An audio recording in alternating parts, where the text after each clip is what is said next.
బిస్మిల్లాహిర్రహమానిర్రహీం. లారా స్వాతంత్ర దినోత్సవాన్ని మనం జరుపుకుంటున్నాము. మరి ఎన్ని సంవత్సరాలు గడిచినప్పటికీ కూడా మన జీవితాలు మారలేదని మనం చెప్పవచ్చు. ఏ ఆశలతోటి ఏ ఆశయాలతోటి మన పెద్దలు స్వతంత్ర పోరాటాన్ని చేసి మనకు ఈ స్వతంత్రాన్ని స్వేచ్ఛా గాలులను పీల్చుకోవడానికి అవకాశం కల్పించారో ఆ స్ఫూర్తి కొరవడిపోయింది అని చెప్పేసి మనం చెప్పుకోవచ్చు. ఎక్కడ చూసినా అవినీతి, అక్రమాలు, మత కలహాలు, కుల వ్యవస్థ, వీటన్నింటినీ కూడా మనం చూసినట్లయితే ఇంకా చాలా చేయవలసి ఉన్నది అనిపిస్తుంది.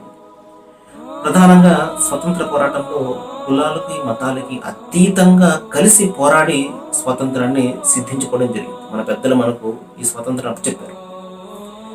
కానీ ఇప్పుడు పరిస్థితి ఏ విధంగా ఉందంటే మనుషులను మతాల పరంగా విడదీయడం జరుగుతుంది.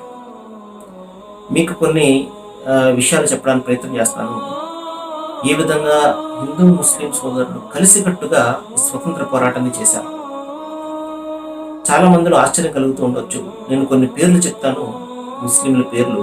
స్వతంత్ర పోరాటంలో పాల్గొని తమ ప్రాణాలను సైతం ధారపోసినటువంటి కొంతమంది పేర్లు చెప్తాను. చాలా ఆశ్చర్యకరంగా మీకు అనిపించవచ్చు, నిజమా అని చెప్పేసి. సుమారు 93,000 మంది పైగా స్వతంత్ర భారత పోరాటంలో తమ అసూను వాయడం జరిగింది. అందులో సుమారు 50,000కు పైగా పెద్ద పెద్ద విద్వాంసులు.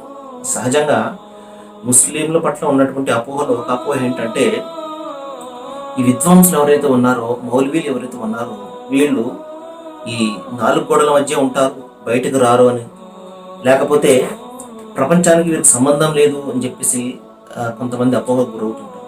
కానీ మహాశయులారా, అత్యంత ఆశ్చర్యకరంగా భారత స్వతంత్ర పోరాటంలో సుమారు 50,000 మంది పైగా మౌల్వీలు, విద్వాంసులు స్వతంత్ర పోరాటంలో పాల్గొని తమ జీవితాలను త్యాగం చేశారు, ఉరికమ్మానికి ఎక్కేశారు. ఈ సంగతి చాలా మందికి తెలియదు. ఎందుకంటే చరిత్ర వక్రీకరింపబడింది.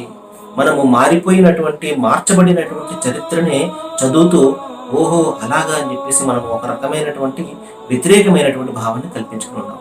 మనందరికీ కూడా తెలుసు, మనం ఎక్కువగా ఉపయోగించే పదం ఏంటంటే జై హింద్ అనే పదం. జై హింద్ అనే పదాన్ని ఎవరు ప్రప్రథమంగా ప్రతిపాదించారో తెలుసా మహాశయులారా? ఆబిద్ హసన్ సఫ్రానీ ఆయన పేరు. సఫ్రానీ అంటే కాషాయ రంగు కదా. ఆయన తన పేరులో ఈ పదాన్ని చేర్చుకోవడం జరిగింది, సఫ్రానీ అని చెప్పేసి. ఆబిద్ హుసేన్ సఫ్రానీ గారు మొట్టమొదటిసారిగా జై హింద్ అని నినాదాన్ని ఇచ్చారు. జై హింద్ అంటే చూసారు మనం. చూడండి ఎంత ఆశ్చర్యకరంగా ఉంది. ఇంకొక నినాదం మనం చూస్తాం, ఇంక్విలాబ్ జిందాబాద్ అని, అంటే విప్లవం వర్ధిల్లాలి అని చెప్పేసి. ఇది ఎవరు ఇచ్చారో తెలుసండి? హస్రత్ మొహానీ అని చెప్పేసి ఒక పెద్ద విద్వాంసుడు, మౌల్వి. ఆయన హస్రత్ మొహానీ గారు ఇంక్విలాబ్ జిందాబాద్ అని నినాదాన్ని ఇచ్చారు. ఇవేమి కూడా మనకు తెలియదు. ముస్లింల వీళ్ళు స్వతంత్ర పోరాటంలో పాల్గొన్నారా అని చెప్పి చాలా ఆశ్చర్యకరంగా చూసే చాలా మంది ఈ రోజు మనకు కనబడుతుంటారు.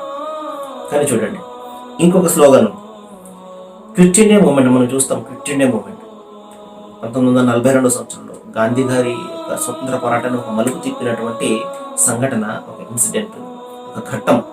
క్విట్ ఇండియా మూమెంట్ దీని యొక్క మూలం ఎక్కడి నుంచి వచ్చింది తెలుసండి? భారత్ ఛోడో అని ఒక నినాదం నుండి వచ్చింది. ఆ భారత్ ఛోడో అంటే విడిచిపెట్టండి భారత్, క్విట్ ఇండియా అని చెప్పేసి. ఇది ఎవరు ఇచ్చారు తెలుసండి? యూసుఫ్ మెహర్ అలీ అని చెప్పేసి ఒక ముస్లిం పెద్ద ఇచ్చారు. భారత్ ఛోడో, క్విట్ ఇండియా అని చెప్పేసి.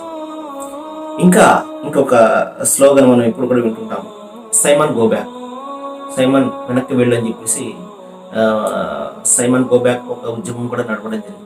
దీన్ని ఇచ్చినటువంటి వ్యక్తి అది కూడా యూసుఫ్ మెహర్ అలీ గారు. అంటే quit India, Simon go back, ఈ రెండు భారత స్వతంత్ర పోరాట చరిత్రను మలుపు తిప్పినటువంటి ఈ 2 ఘట్టాలు, ఈ 2 ఉద్యమాలు ముస్లిం యొక్క ప్రతిపాదనతోటి, ఆయన ఇచ్చినటువంటి స్లోగన్స్ తోటి, నినాదాలతోటి ప్రారంభమైంది. ఎంత ఆశ్చర్యకరంగా చూడండి.